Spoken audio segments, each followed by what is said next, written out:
G'day to you, this is Tony Ballinger from the Fighting Men of Rhodesia YouTube series. My guest today is the fourth time that Mackenzie is on, plus he also did a talk in the Rhodesian Remembrance section, plus one other. Mac, it's great to see you again.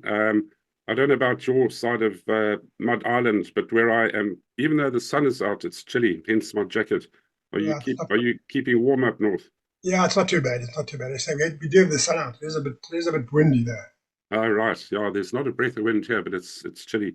It's good to see you, Mac. We were just talking off screen that all of us are getting a bit long in the tooth now. You mentioned you're 72. I'm almost 70. And I think this is partly the reason why I'm finding it so hard to recruit people, is that basically we're more interested in sitting on chairs with slippers on. Smoking a pipe. Yeah. Yeah. I'm surprisingly also had some criticism from people that we should leave things in the past. But if we don't do these talks, people could then say whatever they liked about our history, and they've got no reference points. So I think this is really essential what we're doing. I think it's very important, Tony, because like I said, the way it was being, the way that we were being portrayed in the Western media was totally different to the actual what is happening on the ground. You know what I mean? So in other words, I mean, look at last night when the BBC were showing this program of who was it? Edward the Sixth, and he was a black. I mean, a black homosexual, by the way. But I mean, I'm not being racist, but I mean, the fact is he wasn't black; he was white, and he died at the age of 16. So I don't know how we have this 30-year-old guy portraying him, but that's that's the problem. Is that eventually kids will grow up here thinking that Edward the Sixth was actually black and he was homosexual. You know, in other words, so by us doing this, we are getting the actual truth out of. I'm amazed at how many period series are coming out, of people in the 16th, 17th century, and once again, it's got nothing to do with race. It's changing history. It's exactly because 40% of the cast are black, including the Queen.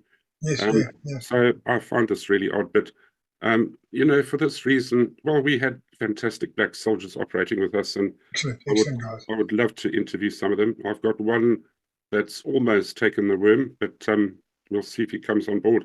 Mac, the one thing I've learned from you is that I'm surprised how much work 8-Bat did. I don't know why, but when I was in the army, I always thought 1 and 8-Bats were guys sitting on gommels with pipes and reading the newspaper, waiting for a contact to happen on a relay station. But it's incredible what you did do. I think there was a big joke.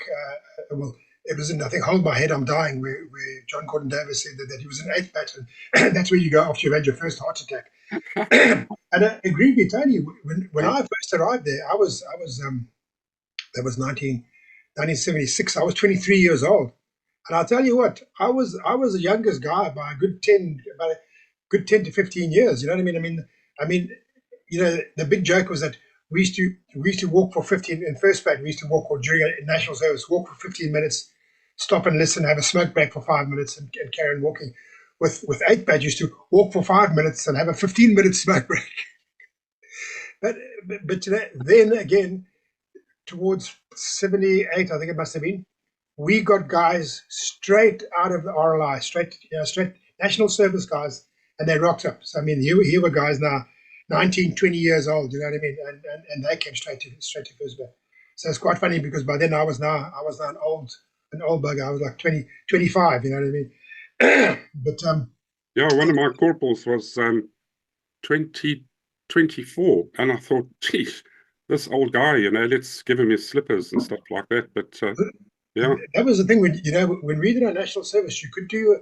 I think they can only call you up for national service up to the age of 28. So we had guys, who were working. We had guys, who'd been down and done the university in South Africa and came back and were actually working in Rhodesia. So once again, we had a real spread of guys, probably from the late 20s down to us guys who came straight out of school, and we were 18 years old. And immigration was very efficient in telling combined ops or army headquarters that you'd come into the country. I mean, when I returned to Rhodesia after 3 years off around the world, I was yanked up in 3 weeks. They got me. They kept an eye on the immigration counters very closely. I had a mate of mine who did his national service with us, and then I was in first mate with him, and he went off and he worked in the North Sea oil rigs, and he came back about 3 years later, and within the space of about a week, he received call-up papers. Yeah, they were darn good, very efficient. Yeah, Those, a few, those a little few, brown envelopes on a few, government service. Yeah. a few snivellers got through it, and they often seem to congregate in that road in Salisbury where the cinemas were. Opposite that one cinema, there was a place where the guys always used to play pinball, and I remember coming out of a movie and seeing the MPs all around there, dragging guys off with long hair, to take them off to compulsory national service. Yeah. Yeah. Anyway, the theme of today's talk's a little bit different. It'll probably be interspersed with some serious stuff. But one of the lovely things about our time in the military was the funny things that happened. So we're gonna be talking about a bit of the humor today. And I think our unique, well, obviously every army in the world's got its own type of humor, but I think ours was quite different from everybody's because we had a mixture of Afrikaans, RLR, spiel, and practical jokes and all sorts of things. But yeah, let's see what you have to say. What's your first sort of memory of something like that, Mac? Well, as I said to you, during a national service, I'll Jock Hutton, SAS. He was our CSF. I mean, there are so many stories I could tell you about Jock, but unfortunately, a lot of them we would turn the air blue with the language that he used as a regular soldier. But quite a few that I want to just tell you about.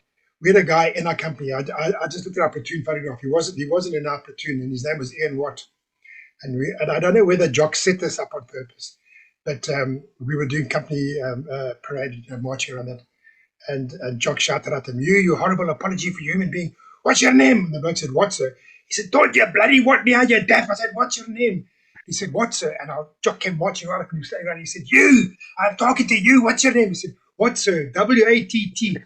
Oh, why didn't you say so the first time? I'm sure that Jock set that up because I mean he wasn't stupid, you know what I mean? Yeah. I think he just did it for effect. And then we had a guy in our platoon called Murray Glendenning, tall, thin guy. And once again as well, Jock was there and he shouts out and he shouted out, he said, "Glendenning, stand up straight." So Murray Glendenning stands up, but Jock wasn't looking at him, Jock was looking at somebody else. And he shouts out, "Glendenning, can't you hear me?" I said, "Stand up straight, boy." So Murray is like, he's like bracing, he's like, and he comes marching up to this guy called Ernie Hippelt, and he says to him, "Glendenning, are you bloody stupid?" He said, "No, sir, my name's Hippelt." "Oh, why didn't you say?" Put on Murray Glendenning, and somebody broke his bloody back because Jock was shouting at him. Yeah. But and then of course Jock, fishing at Binga, we went up to Binga to do our coin. His definition of fishing tackle was a box full of old Mills bombs, old Mills 36 grenades. You know, the one that you have the base plug and you put the thing. So anyway, I go fishing with him because once again me with my Scots accent. So the engineers had this. It was an old galvanized tub, a real quite big thing with a marinized RL motor and this green and white canopy from William Smith and Guruk over the top. The guys made all the canvas, and so Jock throws this bloody grenade in, nothing happens. Throws another one in, and the base plug comes whizzing through the bottom of the boat. So Jock, like a little monkey, he just leaps up, grabs us, and pulls himself onto this canopy, and all I see is his little head peering over the side. He says, "Mackenzie, you better bail out." So all I got to bail out was this little tin of casual baked beans that they used to prime the motor to start it. So now this water's coming through, and this engineer now he's aimed towards the bingo, and we're sitting there, and I'm trying to bail out with this tiny little bloody thing, and this water's. I think by the time he beached the boat, we were only about a foot out of actually going down. And then on Jock, of course, he's bone dry because he's been sitting up in the very canopy, swings himself and, "Don't forget to bring my fishing tackle, Mackenzie," and off he goes. So that was a type of crazy guy. We had my friend Henny Van Heerden. He must have been at intake 126 because Jock once again at Bingo. So that was three. That was three intakes after us. And Henny could swim. Henny was a very, very good swimmer. So Jock, the same story. But that Mills throws in, boom, and all the fish come up stunned. And he's saying, "Van Heerden, get in there! People, the fish are going to come round." Henny said he's trying to take his boots off and Jock threw him into Lake Kariba. Now Henny says he's trying to keep his head above water because now he's got all his kit on his shoulder, his bloody boots on. Over there, Van Heerden. That's what. Get that one to your right. Go swim across. That was what Jock was like. He was just completely, he was just a crazy little guy, but just full of fun. And I mean, look, strict disciplinarian, but I mean, as I'm saying, there are so many stories I could tell you, but unfortunately, and you know, Tony, I, I wouldn't say the sad thing. When I told you about how Jock had taught me to shoot, both eyes open over the top of my rifle during my NS, because he took a shine to me because of my Scots accent, and it must have been about 78, and we were coming through Marandellas and went into the pub. I don't know, the truck stop. Went into the pub with a few guys for a drink, and I had my long hair and my beard and everything. And Jock was sitting at the bar there. He was always immaculate. Didn't matter how he was dressed. If he was in stick kit, if he was in fatigues, whatever. He was immaculate. And I wanted to walk up to him and say to him, you know, Sergeant Major, I just want to just thank you because you actually saved my life by teaching me to shoot, and then I managed to take those 4 guys out. But I could see that he looked across at me, and I had felt spoons on, and my denims were just down. I had long hair and a beard. I just knew that he was just thinking, look what this army's come to. We're laying ruffians, and so unfortunately, I never said anything to him. I didn't go and thank him for. Actually, I should have had the balls. I should have actually come up to him and just said, "I'm Sergeant Major, I just want to just thank you." You know what I mean? Probably would have told me, "Do you call yourself a soldier looking like that?" Anyway, he was a very, very funny guy. Yeah, we bucked against all those sergeants and corporals that revved us, but certainly where I was trained, they were all ex-combatants, and all of us owe our lives to them and their diligence and training as well. Yeah, very, very well, exactly, Tony. The thing is that you can't take away. It's like you can tell somebody don't put your hand on the stove, but until they put their hand on the stove and burnt themselves, do they understand? But that's what those guys were trying to do. They were trying to pass on all the hard knocks that they'd learned to try and save us. Because, like you say, you make a mistake in the army and you're dead. It's as simple as that. And talking about those ex-combatants, Rog Tyler was. I don't know if Rog was he your company sergeant major? I know he was with Don Price. I know Rog was the Don's. The name's not familiar to me, Mac. Yeah, he was, and he was he was our platoon. He was a colour sergeant at that stage, and our Rog, not the brightest guy, but and he hated officers. He hated anything with bird shit up here, as he said. Our Rog just tell us, now listen, guys, this mortar can fire through 380 degrees.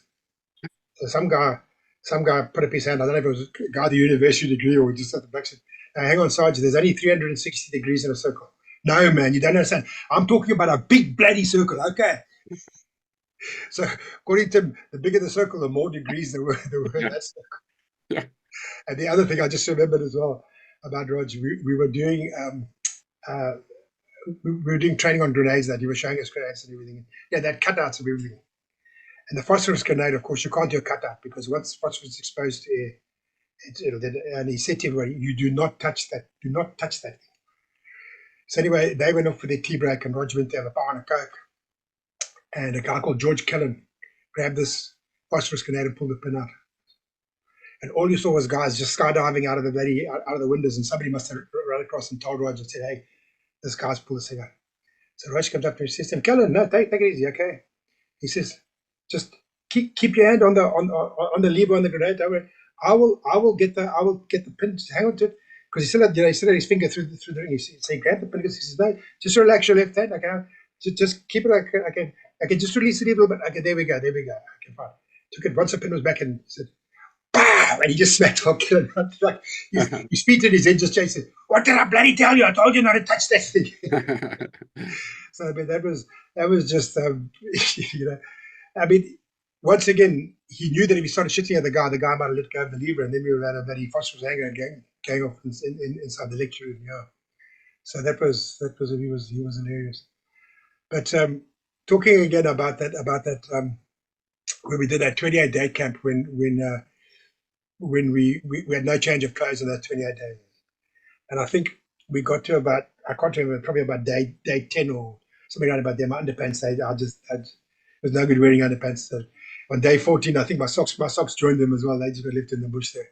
But two things happened there. One was that every third day the trucks would just come and just fill up our water bottles and just chuck out rat packs. You know what I mean? So we had no fresh food in that whole time. Terrible, man. So the one guy on my stick, he said, listen, I know where there's a farm store just down the road over here. So we were about 8 k's away from the road. So I gave our lockstat. We then ran like bloody maniacs to the road. And all these trucks, we're trying to slow these trucks down. Trucks coming past, trucks coming past. Eventually I stood up in the middle of the road, pointed, the bloke stopped and said, "Hey, would you like a lift?" I said, "Yes, please." So we hijacked the truck, went down to this farm store, had a bloke on my stick who was ex-RLI. We bought Cokes and a Chelsea bun. And as he took a bite of a Chelsea bun, he dislocated his jaw. Ah. But now we're 20 k's out of from even from the road, you know what I mean, from where we should be. And we're actually outside of the TTL, we're actually in the farm. Shit. Have you ever tried to down a bloody warm coat quickly? And you know how much it burns. So now we had to stop another truck, get back, go up to the road and then phone up and say, "I know the guy was eating a dog biscuit and he dislocated his jaw, and can you come pick him up and Kazabak him out of here?" So that was the way we got around that. Yeah, we did very early in the war. We were doing an HTF up at towards Chueshi. I'm not sure if Aria. I know we were doing the sweeps for Aria. We were trying to generate. Movement. This is when I was in first bat, and we came to this really big crowd. I think we were about 2 sticks at that stage, because there was another sergeant with his stick, and we were sweeping through this bloody crowd and then trying to get not movement, but also we were told that the tours would throw their stupas away. You know, the stupa, which like in South Africa they call it the dompas, and so he would ask everybody for a stupa, and I thought, well, you know, really, the tours are going to be clever. If they know that if you haven't got a stupa, you're going to get picked up, then they'd hang on to their stupa. You know what I mean? Anyway, so my one mate from Billy, when he comes out of the site, he shouts at him because he's quite far away from me. He says, "Hey, Corporal Mac." I said, "Yeah, Billy." He said, "I just found a Sherman tank." He says, "But it's all right. It's got a stupa." So that was, and I'll tell you what, Tony, we were moving and we were covering vast distances. And on the third day, I said to my mate Billy, it must be about lunchtime. I said to Billy, "My feet are killing me now. I don't know why my feet are killing me." And he looked down and he said to me, "Corporal Mac, you got your boots on the wrong feet." Oh, shit. I was so buggered on the third day. I put my left boot on my right foot. Don't ask me how I did it. I mean, I've never done it before, never done it since then. But I did it. No wonder my bloody feet were killing me. Yeah. And one of the things that we found was that when the tours ambushed the vehicle, they would ambush from the right-hand side. The reason being was that if they hit the driver could then lose control and crash the vehicle and cause more casualties that way. Or conversely, if they hit the driver and the truck stops, now it stopped in the killing ground. Okay. By the same token, when we were going in with Digby Pocock, the SB guy up at down the Hondi Valley, he told us that on the main route in and out of the kraal, there'd be two tours sleeping on the right-hand side, while the section commander, whatever was, would be sleeping inside the kraal. And once again, if you think about it, you're walking down the road, somebody ambushes you from there, you've got to turn all the way around before you can bring your weapon to bear. So that gives them more chance of getting hits before you can retaliate. So all the time, a lot of guys underestimated their training and what they've been taught to do. But the other thing as well is that when you actually look at, I mean, I picked it up during my schooling when we were doing map reading as part of geography. Rural dirt roads tended to travel on the watershed. That way, the water could do the least amount of damage. You'd have the least amount of bridges to build and stuff like that. So I mean, when I killed those 4 tours that time when we joined up with the 2 sticks, and 2 guys from my stick and the other stick were way ahead of me. The road was falling away from the kraal. It was falling away both sides, and the other tours were down like in the river valley. And the other stick, I heard this guy shouting. He was shouting. He was saying, "Come back here and fight like a man, Papa, come back here." And he came back and he was laughing. I think his name was Dutoy Velman. I think his first name was Dutoy. And I remember, and I thought this guy's gone crazy. He was shouting at these guys as they were running down. He said, "Come back and fight like men." So I said to him, "Dutoy, why are you laughing?" He says, "Look, He said, I pissed myself with fright. He was just laughing his head up. He had a big wet patch in the front of his head. And he just thought it was funny, the fact that he pissed himself. And these guys started thinking, the guy still had the ability to see something funny while he was actually, Yeah, sure. pooping yourself, but in this case, he wet himself. Yeah. Yeah. Did you have any funny incidents or practical jokes with explosives? I don't want to discuss it because it might get me sent to jail. No, no, we did it with one of the guys training us. We put a thunder flash on a door with a det to set it off, and he was such a wally, this guy. Anyway, we had a telephone in this house near Missouri Dam where we were training, and we said, "Oh, I think what is his name, Nick or whatever. Hey, Nick, your wife's after you. Go, she's on the telephone." And he goes strutting off. He was a pom, real arrogant guy with a big square jaw. And we were all standing around in the background sniggering. And he opened that French door, and this thunder flash went off. And short of actually seeing the crap come out of his pants, his reaction was the funniest thing I've ever seen. His hat went flying off. He stumbled forward. He came out with his face white. But unfortunately, we paid for it. We had to run bloody miles and miles and miles after that. So quite often these practical jokes backfire as well. I booby trapped a thunderbox in when I was in recce. You might say it's a shit thing to do, yeah. With a little bit of a PE4 and a det. But unfortunately, what happened was that I forgot that turds give off methane. So unfortunately, when I thought this thing would just give a slight bang and give the guy a fright, it bloody blew him off. Blew the thunderbox to bloody pieces. This guy had good splinters in his arse. The anthill that we dug into was completely flattened, and unfortunately, the oldest shoes farmhouse that the loot was in charge of us, it was covered in shit, so he wasn't very impressed with that. So we had to spend, me and my mate had to spend the next few days cleaning that up. That's why. Yeah. I won't mention the guy's name, but he worked for the Herald newspaper. He didn't go through recce selection. He just got straight inside. Yeah. That's why I didn't like him. But anyway, that's why yeah. And yes, what was everything? Digby Pocock again, the special branch guy down at Ruda Cop Shop. I mean, amazing guy. He we had 10 RR mortars during this one camp. As I said, I never saw 8-bat mortars. I mean, the fact that you showed me that mug, I didn't even know of 8-bat mortars. But we had 10-bat who were from they were Guadalupe. Mm. And these guys, besides having our own 81 whatever, they had a little 60 or 61 term mortar, also for the defense, And we'd been on the range, and Digby was allowing us to use RPDs and AKs and SKs and just fire off all this ammo rather than send it all the way back to Salisbury and that. And he had got 10 RR mortar guys to set this mortar up on this tree, right up on a ridge line where the Turs had revved a Ruda base camp before. I think it was either just in Mozambique or just into Rhodesia. And so Digby comes behind this mortar. He says, "No, I think it's a little bit to the right, a little bit." And he says, "Here we go." And he puts his bomb down. And the bloody thing hit the branch of the tree. It's like, and that was even just with him doing a little twiddle. So I don't know, maybe if the guys are setting up and then they said to Digby, just give it 2 turns to the right, or I have no idea. But I mean, we all like very impressive, very impressive. Bloody bullshitter.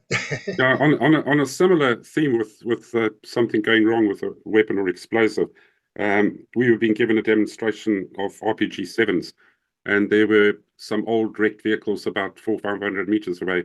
There must have been 100 or 150 of us standing along the top bank of this river line with all these trees bending down, about a 14-foot drop, fairly steep slope into the water. And the first rocket went off, lovely. The second one bounced up in the air and self-destructed, and they got a couple of hits. And then the guy pulled the trigger, and it just went, psst. And his eyes grew like this, and all of us, 150 eyes, all growing bigger. And then in panic, he dropped the thing, And as it landed, it swiveled on its handle and pointed right at the 150 guys. Yeah. You've never seen a sight of 150 men falling through trees, rolling down the bank, landing in the river, cussing, screaming. That guy had left a brown streak all the way to the river as well. But the thing never went off. But it was just so funny, seeing the reaction of the guys from that incident. Yeah.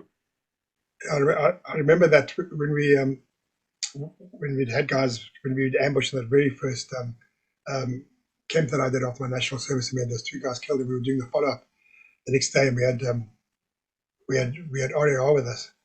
The one RAR corporal or sergeant, he was interrogating this local with a 28R, and he was hitting the guy over the head with his 28R.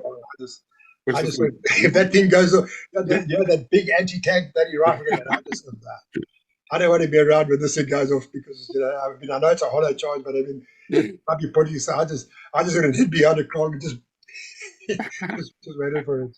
How the hell can you use that? I know that the old 32 Zulu, they used to have that. It was almost like a elastoplast with the safety pin, and you peel it back. But the problem that we were taught was that if ever you pull that safety pin out, you can't the working parts go forward. Yeah. So all you got to do is just drop that thing, and it's going to go off. You can't reinsert the safety pin. It doesn't work. So the guys used to. But I had a friend of mine in our line. They were in Mozambique, and there was a Frelimo behind this tree, and he was bouncing away. And the sergeant said to him, "Just take that bloody." So he fired his 32 Zulu, but he hadn't taken the safety pin off. And he said, this Frelimo guy saw this thing coming towards him and hid behind the tree. And this thing hit the tree and didn't go off because it had the safety pin in. Oh. Firing all stopped. They got there, and this guy was stone dead, but the grenade hadn't gone off. He heard this thing hit the tree. He thought, that's it, I'm dead, and just had a heart attack. He said, there was no mark on this guy, and he was stone dead. Shit luck, eh? Yeah. Like you say, when you talk about weapons and stuff like that, I had a guy, my actual best friend, a guy that I knew in Zambia at the age of about 3. He was still Northern Rhodesia in those days. We went through school together. We played our rugby together. We were centre partners together, and came out of school, played for the same club in Salisbury. So we spent all our life. And I think it was about a second or third camp after national service. And you know yourself how you clear a weapon, magazine off, cock the weapon, catch the round, working parts forward, pull the trigger to bring the hammer forward. So there was a boom slang in the tree above where our platoon base was. Guys are blasting away with FNs, and you know yourself, Tony. I mean, a boom slang is a thin slang. Yeah. So the sergeant major said, "No, guys, I'll go and get the kufef. I'll get the shotgun. Clear your weapons." So my mate cocks the weapon with the magazine on, takes the magazine off, pulls the trigger, and this flash out is right here. He cinched my hair, and I remember I just looked at him, and I called him a certain part of a woman's anatomy, which I won't repeat here. But Tony, if that weapon had been 3 inches there, he would have blown my head. I had a similar thing, Mac, going into the Zambezi Valley. I was sitting right front on a 2.5. Shouldn't have done that, but anyway, that's where I was. And the guy behind us, who was strapped in but facing forward in case the turd jumped up, his job was to pull the turd that jumps up. And he had an AD. I think the flash hider was also about 6 inches from my ear. I was deaf for days after that. Yeah. And the shock of it as well, like if a bump in the road had just pushed his barrel over, my head would have been all over Zambia. Yeah. And in that very same camp, there was one hilarious thing. Thinking back, that was very early in the war, so we were I think very naive, and being part-time soldiers, we were like trusting in that. And we got information that there were these turds down at this beer drink. Now, before we jumped in our vehicles, these 2 youngsters came walking up and said to us, "Good afternoon, sirs," and we said, "Oh, how's it?" And they went past. And then we get this information, because obviously the informant had to come from the beer drink and tell the special branch guy. So the special branch guy called us, and we go rushing off down there, and we get there. Of course, we found nothing. And they transpired that those two guys that came past and said, "Good afternoon to us." Those were the two tourists. Kept straight past. I thought, we didn't stop and think, because at that stage, you didn't think that the locals would be, in other words, that they would all be like hidden away in Mozambique and Zambia. And that. But I mean, in that same camp, we did a paka, full on ambush, absolutely by the book. 3 nights. I can't remember. I think we were based on the Alpha Trail. We were actually based where they were keeping the roads department had all the machinery there. So I think we were there just to make sure that nothing got shot up in that. And I don't know if it's. I think this place was called the Uchacha Trail, which came up from the valley. It came up the escarpment, came up the Mvurodona. So first night we were in there. I think we were about three sticks, about 12 of us. So we were all spread out in ambush. Just before first light, we pull back to a laying up position. Put your guys on guard duty. Rest the guys sleep. Next night, and again, everyone's awake the whole night. Claymores up, everything like that. Okay, go back. Third night we're there. And, now I was getting a bit ridiculous. We're sitting there. It's starting to rain. It's about 3 o'clock in the morning, and we're getting a crap, bloody gooty drizzle and everything like that. And suddenly at about 4:30, 5 o'clock, one guy farts. There's a rip roaring, and everything. I mean, the crickets, everything stopped. It was just dead silence. And somebody shouts out, so you won't talk, huh? And that was it. The whole place just erupted. Everyone just pissed themselves. We said, I'm bugging this in the rain. And we just walked back to bloody base camp, walked about the 8-10 Ks back to base camp. Yeah. It was so funny in the middle. So you won't talk, huh? Compromised. But that when it's like I say, you try and be as professional as you can, but then again, that was just it was just such a relief after the tension of three nights doing everything by the book and that. You know what I mean? Eventually, but as you were saying earlier on, that humor, it is a way of releasing that tension. You know what I mean? Yeah, absolutely. Yeah. And then we had another guy. The guy was called Barney Dillon. I met him in 8th Bat. He was actually, his father was a minister of mines. And Barney was operating these old diggings that go back to the 30s and the 20s, where the guys didn't have, he was like reprocessing their diggings to find further gold. So this guy could do anything basically, because, like he says, you can't call out a motor mechanic, you can't call an electrician out because you're out in the middle of, you can't give a guy directions how to get there. Turn left at the first baobab and turn right at the big boulder, that type of thing. So, but Barney, he was an amazing guy. He used to smoke about 60 a day. And first thing in the morning when he started up, it used to sound like an old diesel trying to start.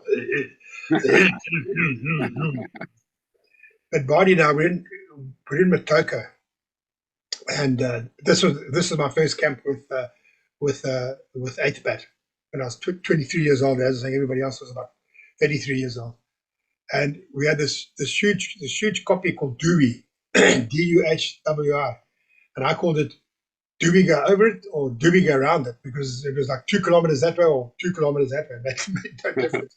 We should, but we were moving towards this keep, and it started pouring down with rain, and there was this proper little house there, which we found out later was a school teacher's house. And I just said to the guys, hang on a minute, I'm getting it, because it really was a deluge, like a cyclone. So I just shoulder charged the door, and we broke the panel that the lock sets on off, and we all got inside, and we waited until the rain went. And then I felt very embarrassed now that I've broken this because all the locals have been moved into the keep. So Barney says, no, not a problem. So there's a wire coat hanger there. He takes a wire coat hanger, he unlocks the door, puts it back together like tongue and groove, knocks it back together, closes the door, and locks it with the coat hanger. Then we get to the keep, because now our radio is not working. I think the guys could hear us transmitting, but we couldn't hear anything on receiver. I think there's something wrong with the speaker. Anyway, so we get into the keep, and now we think, this is great now. Indep and everything like that. They've got no cold drinks because their paraffin freezer doesn't work. Barney, not a problem. He fixes the paraffin freezer. There's a Wi-Fi, a hi-fi. Hi-Fi doesn't work. Okay, not a problem. Fixes it. Uses a little gas burner where a soldering joint had broken. So you use the aerial of the A60 to heat up as a soldering iron and resolder this thing back together. Yeah, but we got no electricity because the Lister diesel gen is not working. Barney goes there, cleans out the injectors. Okay, so in the space of 24 hours, this guy unpicked and picked the door lock, fixed the paraffin deep freeze, fixed the Lister generator, and fixed the guy's stereo system. Amazing. Most amazing guy. But this was the same guy when we were in Hot Springs on New Year's Eve, about 10 o'clock on the 31st of December. We set off, and it's pissing down with rain. And Barney said, "I'll lead you guys in because I know this area." And we're going. And Tony, it was, you were virtually walking with your hand on the guy in front of you because on your shoulder because we couldn't see. It was pitch black. Any time you saw it, when the lightning flashed, you knew you were walking on the path because you were walking in water. You know what I mean? And suddenly Barney goes down. So that's the South Ages. I get that. Turns on and he says to me, "Happy New Year, Mac." He looked at his watch. He said, "Happy New Year, Mac." And he shook my hand. He says, "Pass it on down." In the middle of us walking in. Yeah. But that same camp at Matoka with Barney.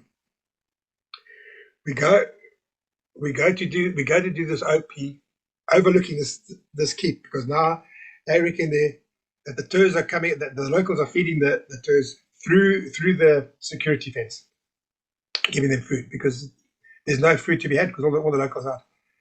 So we're up on the Skopje and we're keeping a lookout there, and we're getting low on water. So on our last water, the guy with me, I'll teach Aspie, he used our last water to make tea, but he used instant mashed potato instead of powdered milk, and he used salt instead of sugar. Been there, done that. That's with our last water. So now we've got tea soup basically. Yeah. Tea gravy. Same thing happened to me. So now we look, and down below us there, there's an old disused farm. We can see this well. So I said to the guys, "Okay, look, me and another guy will go down there, and we'll see if we can get water at night." So at night, we take everyone's water bottles with us, go down there, drop a stone down, you can hear the water. Tie some paracord onto the one water bottle, drop it down, drinking all this water quickly. Go back up at night.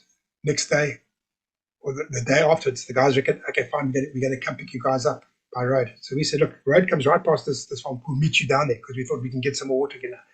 So we all go down there to get picked up, and we have a look at this well, and all dead rats and Spyro Gyro. Because we were just drinking because we couldn't see it. Pitch dark. Yeah.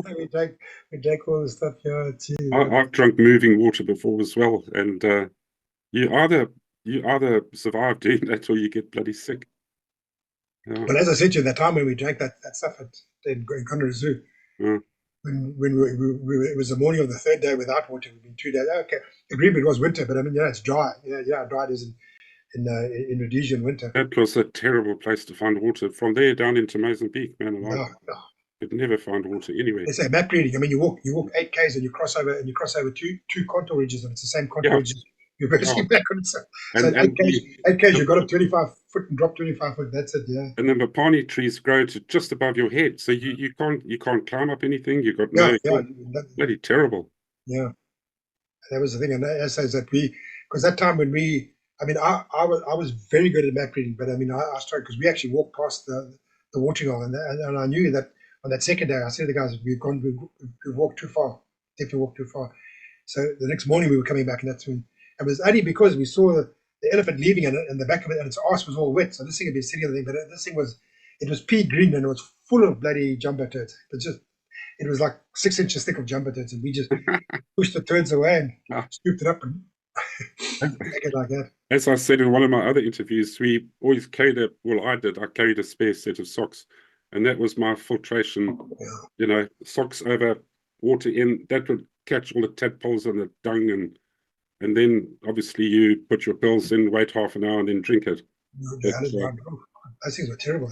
Tasted crap, didn't it? Yeah. I once found the most magnificent spring of water. It was about 15 k's in north west of Crook's Corner, and it was the sweetest water just bubbling out of the ground, and it's just so refreshing when you come across something like that.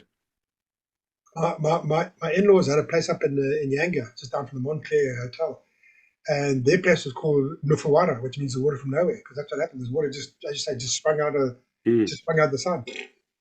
Yeah. A bit And like hot springs, except that's hot and sulfuric and you can't drink it.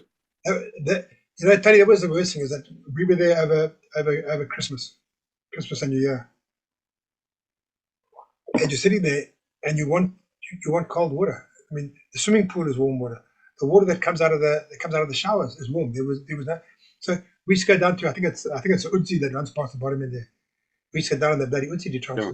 But look, one thing I'll say about the swimming pool there was that if you had those, some guys used to call them felt sores. You know, you just get like those little ingrown hairs in your legs and that. Yeah. And then eventually, you know, they could become quite infected. Any cuts or anything like that, because it was so high in sulfur, that water, that you would you know, it would cure all that type of thing. But the worst thing is that you dive in that thing and you come out, you're actually sweating from swimming. Yeah. I had the most incredible memories from that place as a kid.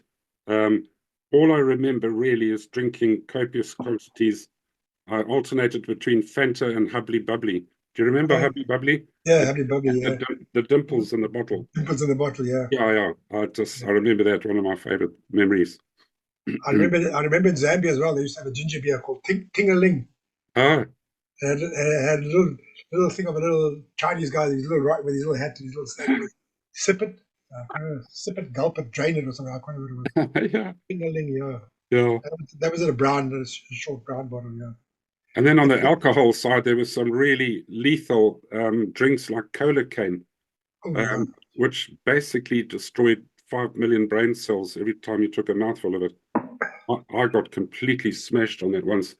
And my mate and I, he got on the back of a motorbike, on a bike, and he misjudged the gate. I mean, the gate was 12 foot wide, and he went into the fence to the left of it, and he was a fat guy. And I just remember this arse going over the fence, landing on the other side from cola cane. And the next morning, we both had alcohol poisoning. We went to this was at Plumtree, and the local doctor said, a German doctor, she said, the only thing that will cure this is orange juice. You go away and drink lots of water with orange juice. And I'll tell you what, it's the best bubble arse cure you'll ever come across. Hair of the dog.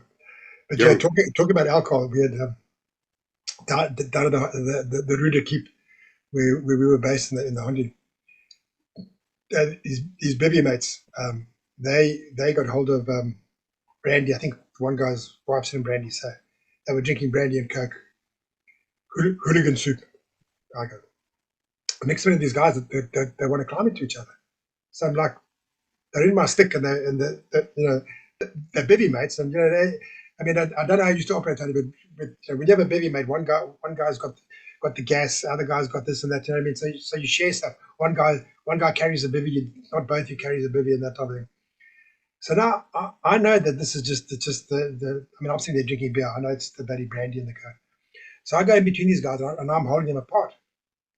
So the guy behind me throws a punch, because as I'm turning, I say to this guy, and I get clocked in the eye. So I said, "Guy, listen, that's good." But now the other guy saw the guy throw the punch, so even though it didn't reach him, so he throws a punch and hits me in the back of the head. So now these two guys, I'm in the middle holding them apart, and they're pounding the living shit out of me. They're not getting to each other. Yeah. And then afterwards, they're all crying, "Oh, sorry, John, I'm sorry, I didn't really mean it, man. You're my best mate." No, you know. Yeah. I'm sitting there, and the next morning, the sergeant major says to me, "Well, I hope the guy's hand looks as bad as your eye, Mac." I'll blind him. I just said to him, no, sir, I slipped in the shower. And he just laughed, because I mean, I was going to drop those guys. You know what I mean? It's just one of those things. Everyone's your best trainer on alcohol, but the next morning you're not so happy with each other. Yeah. But talking about, I mean, this is part of to a certain degree. It's associated with. I played rugby at Roebuck. A guy there, Shorty Shaw. And Shorty was also he was a three-quarter. He was a centre. But the normal story now, you both come out the army at the same time, and you're both bloody unfit.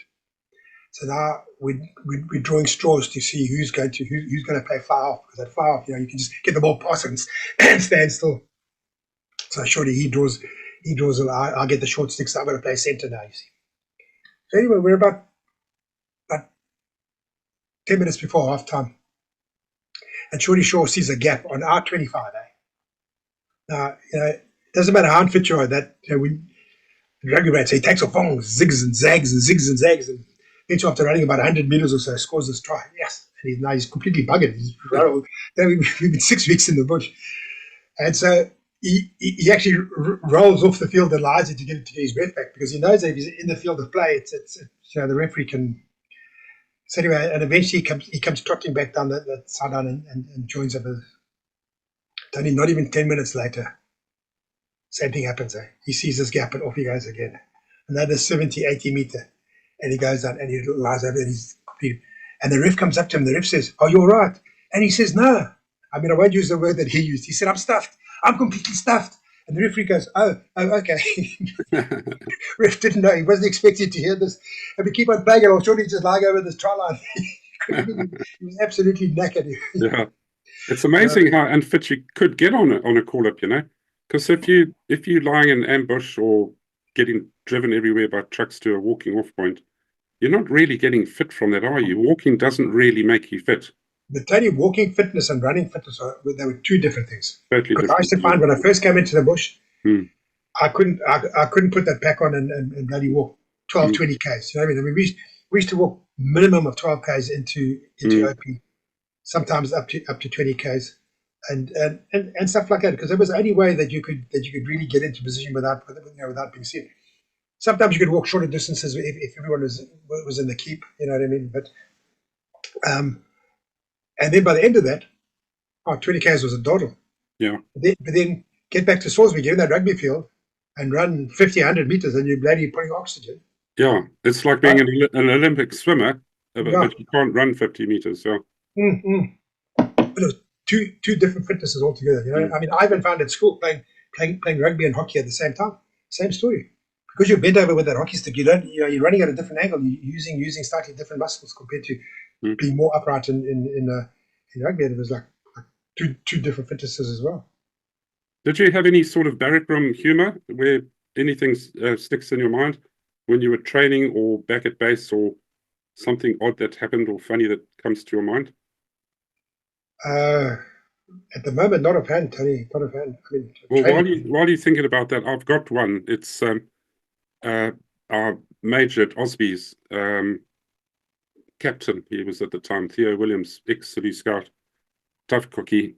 He would come in there and inspections 7 a.m. He was immaculate, and he was an ex-City Scout, but he was badged RAR. He would come in there absolutely boned, and nothing ever satisfied him. Didn't matter how smart our bed packs were or how polished our boots were. It was up the hill with Felix, or going on a flipping 10-mile run with poles. And we got pissed off, So the one time we thought, what can we do to get back at this bugger? Because he always came in stick boots, which have got metal hobs on the bottom, Yeah. We thought, right, that's the key. And at the entrance, we put extra polish on the floor, and we really polished it up and thickened it up. And he came in, and like in Jurassic Park, where that nail goes tuck, tuck, tuck. He was tuck, tuck, tuck, and on his stick boots. And then I could see his eyes widen a bit, and he jerked like that. And his arms went out, and he tried to stop himself with his pace stick. And the next thing, he was on his back, feet up in the air, smacked his head. And now he was really pissed off. So now we're trying to suppress the laughter. And we discovered very quickly that, I think he discovered very quickly that we were the cause of this. And I won't say what the bugger did to us to punish us, but it wasn't fun. We saw Saluki with log poles for the rest of the night. Talking about stick boots, getting paid, and we just come off the drill square. So we're in our KDs, our khaki drill. We've got our stick boots on, and they used to set up inside one of the lecture rooms, green painted floor, nice and smooth and shiny, trestle tables, 2 IC there, Captain GT Cook and Paycor guy next to him, and I can't remember if you were handed your playbook or whether I can't remember how this. Did you usually march up, stop, turn and face him, come to attention, salute. Ah, that's right. Put your playbook down. Then the guy, and he had all this money, all the little piles, all sorted out. You see, and then as Jock said to us, when he puts the pay into your book and hands it back to you, you go back and you salute and you say, pay, correct, whatever, thank you, and then you march off. So the one guy comes marching up, comes up to come to attention, to salute, to Anderson, and his left foot slips. And as he brings his knee up, he kicks the trestle with all this money, all these notes. Yeah. And the Captain Cook just sat there. He just said, he said, "Go back, soldier." He said, "See if you can come to attention without kicking the table." Yeah. I mean, there was just money or coins and notes and everything all over the bloody place. Yeah. I remember doing that at Wanky after I'd been blown up in some landmines and I was too buggered to be a grade. I was made pay officer and general admin officer back at one year in Wanky. Same thing, those flipping pay parades and arms to attention, and and yeah, they could be quite funny, some of them. Guys who can't salute properly or whatever. Can't come to attention properly. Yeah. We had a company came in after us, so they were intake 124, and they had Schuster, the Ed Schuster, he was RLI, he was a Olympic weightlifter. He was German. So now because he's not in our company and he's a sergeant and he's driving around a little VW Beetle, we decided to stuff him around. So that night we see his Beetles parked there. So we go, about 6 of us. We just pick the front up. There was these two trees, I guess. We just pick the front up by the bumper and move it against the tree. Then in the back, we used to bounce it. You go 1, 2, 3, and you move it a few inches. 1, 2, 3, and you move it a few inches. Until eventually we got this back end by these trees as well. So now he's got about 3 inches. That's all he can move. So the next morning we all sitting there, we're hiding behind the barrack room, and we're checking, giggle, and our Schuster comes up, you're the Schweine, I know. And he grabs his Beetle by the back by himself, picks it up, and Yeah. so everybody says, okay, fine. We don't stuff Sergeant Schuster around anymore. Okay, guys, no more funnies. This is a guy, Tony, you do pokey drill with your weapon. Yeah. So you hold the FN by the flash hider and you hold it out in front of you like that. He used to hold 2 FNs by the flash hider to flash hider like that. He used to hold MAGs by the flash hider, 2 of them.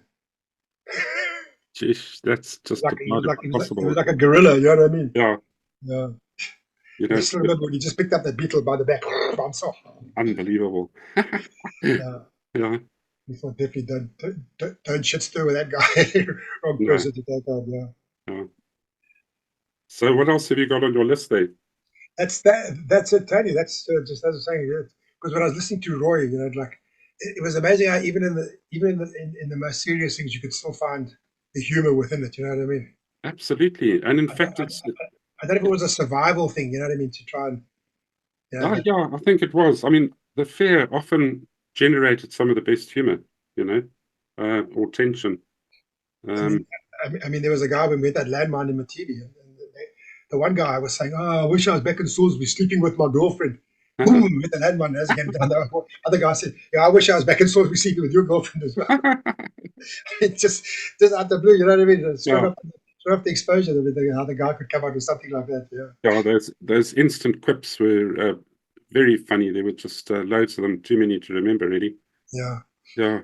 No, it's been a great chat. It's just a flavor of who we were and what we are as a people. And I always loved the humor with our guys. It was uplifting and encouraging. And when you're in danger, that bit of humor is such a wonderful resource for you as well. Yeah, I think it is a coping mechanism, but also by the same token is that if you've got the ability to still see the humor in something that's not humorous. Yeah. Okay, Mac, that's been a great talk, and thanks very much for coming on board. Thank you. I just want to remind all of our viewers to please subscribe. It's very important for the YouTube algorithms to see that happening, to subscribe, and please consider becoming a Patreon member where you help finance John. He's not been very well over the last few months, and that's why you see so much of my face. And he's quite heavily dependent on this channel for his survival. I hope he doesn't mind me saying that. He'll cut it out if he doesn't. But please do consider supporting him through the Patreon platform. But Mac, thanks, and we might see you again for a fifth or a sixth or a seventh talk. You never know. Well, I'm coming down to Sandhurst on the 13th of December because my grandson will be passing out from Sandhurst. How wonderful! Gee, yeah, and obviously a regular officer's course. Yes, that's right. Yeah. Which unit will he be posted to? At this stage, he's on a break at the moment. He's back in South Africa at the moment hunting. They then have their discussions now in this last term once he's back. The guys come around and they interview. But artillery have said that they want to take him for first steps because he went down there to artillery. He's quite interested. He's quite interested in artillery because they got to keep the deer population in Dartford down. I would, deer are becoming, ever since COVID, deer have exploded in this country. Yeah. That would be my bet. I was an infantryman, but to be honest with you, I wasn't cut out for it. I would much prefer to be in a support service, which I eventually became the lieutenant in charge of 2RR mortars and anti-tank guns. I enjoy that, and it'll be good for him because he's a bit further back from the action as well. Yeah, but he's looking at getting into the forward recce position where the guys going to recce. And I mean, he was shown all the counter battery stuff that they've got, where they set out the speakers and they can hear, and they work out from the time that they hear the thing to where it lands, so where it's come from, and then the counter fire back to those who saw it. Well, the POM supplied Green Archer to the Zambians, and they used it when they hit Kazangula police station. There's no doubt about it, because their return fire was so accurate. That was spoken about in Don Price's fourth talk, I think. Yeah, it was. Anyway, Mac, thank you very much for Tony. taking forward. Yeah, you're one of the rare ones. I'd like to just say to people how hard it is for me to get people to talk. Yeah. Which is, come on, guys, get out there and contact me. That's anyway, I've spoken to other guys as well, and I don't know. It's getting harder and harder. Yeah. Anyway, cheers, Bud. Okay, Tony. Cheers. Okay, bye.